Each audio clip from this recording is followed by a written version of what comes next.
নমস্কার বন্ধুরা, WB good নিউজে সকলকে জানাই স্বাগতম। আজকের লোকসভা কেন্দ্র শ্রীরামপুর। 2024 সালের শ্রীরামপুর লোকসভা কেন্দ্রে হাড্ডাহাড্ডি চতুর্মুখী লড়াই।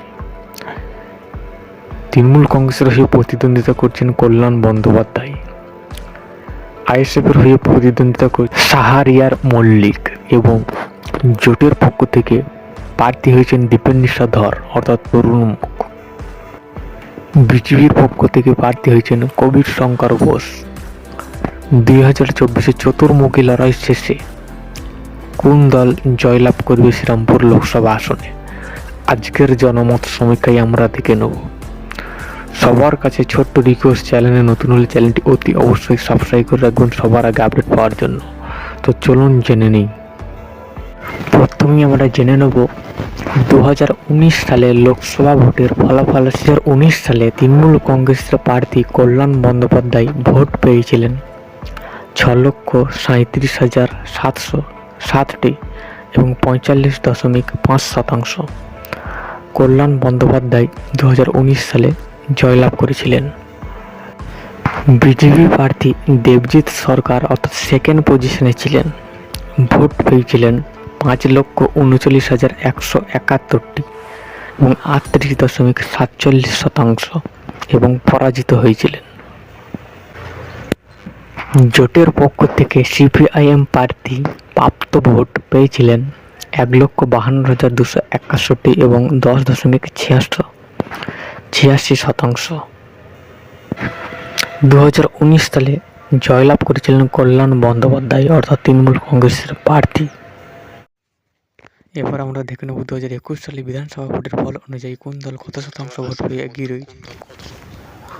বিধানসভা কেন্দ্র চাঁদনি, বিধানসভা কেন্দ্র চণ্ডীতলা, বিধানসভা কেন্দ্র শ্রীরামপুর, বিধানসভা কেন্দ্র জঙ্গিপাড়া, বিধানসভা কেন্দ্র ডোমজুর, বিধানসভা কেন্দ্র উত্তরপাড়া, বিধানসভা কেন্দ্র জগৎবল্লভপুর।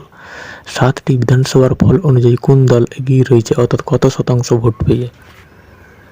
প্রথমেই আমরা দেখে নেব চাঁদনি বিধানসভা কেন্দ্র 2021 সালের ফলাফল।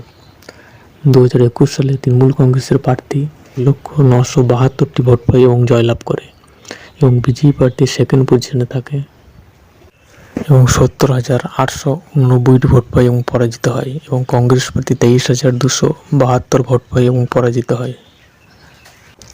পরবর্তী বিধানসভা কেন্দ্র শ্রীরামপুর আসন থেকে 93,021 ভোটে জয়লাভ করে তৃণমূল কংগ্রেস প্রার্থী এবং 69,463 ভোট পায় এবং পরাজিত হয় বিজেপি প্রার্থী।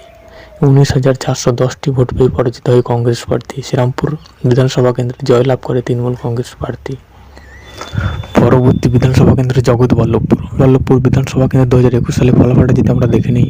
2021 সালে তৃণমূল কংগ্রেস প্রার্থী 1,16,562 ভোট পায় এবং জয়লাভ করে এবং বিজেপি প্রার্থী 87,336 ভোট পায় এবং পরাজিত হয় এবং আইএসএফ প্রার্থী 25,362 ভোট পায় এবং পরাজিত হয়। পরবর্তী বিধানসভা কেন্দ্র উত্তরপাড়া বিধানসভা কেন্দ্রে তৃণমূল কংগ্রেস প্রার্থী 93,887টি ভোট পায় এবং জয়লাভ করে এবং 57,890টি ভোট পায় বিজেপি প্রার্থী এবং পরাজিত হয়। 42,756 ভোটে পরাজিত হয় বাম প্রার্থী।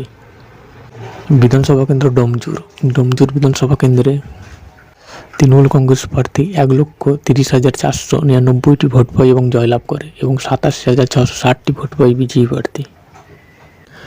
27,756টি ভোট পায় জোট প্রার্থী এবং পরাজিত হয়। জঙ্গিপাড়া বিধানসভা কেন্দ্রে 1,01,885 ভোটে জয়লাভ করে তৃণমূল কংগ্রেসের প্রার্থী। 83,569 ভোটে পরাজিত হয় বিজেপি প্রার্থী এবং 17,756 ভোটে পরাজিত হয় জোটের প্রার্থী। পরবর্তী বিধানসভা কেন্দ্র চণ্ডীতলা বিধানসভা থেকে তৃণমূল কংগ্রেস প্রার্থী 1,03,108টি ভোট পায় এবং জয়লাভ করে এবং বিজেপি প্রার্থী 61,771টি ভোট পায় এবং পরাজিত হয়। জোট প্রার্থী 37,161 ভোট পায় এবং পরাজিত হয়। বিধানসভা ভোটের নিরিখে তৃণমূল কংগ্রেস প্রার্থী 1 লক্ষ ভোটে। তো 7টি বিধানসভার ফল অনুযায়ী তৃণমূল কংগ্রেস প্রার্থী 2 লক্ষের বেশি ভোটে এগিয়ে রয়েছে। তো 2024 কেমন ফলাফল হতে পারে আমরা যদি দেখে নিই। 2024 জোট প্রার্থী পেতে পারে 28% ভোট এবং আইএসএফ পেতে পারে 10% ভোট। কল্যাণ বন্দ্যোপাধ্যায় পেতে পারে 36% এবং বিজেপি পেতে পারে 26%।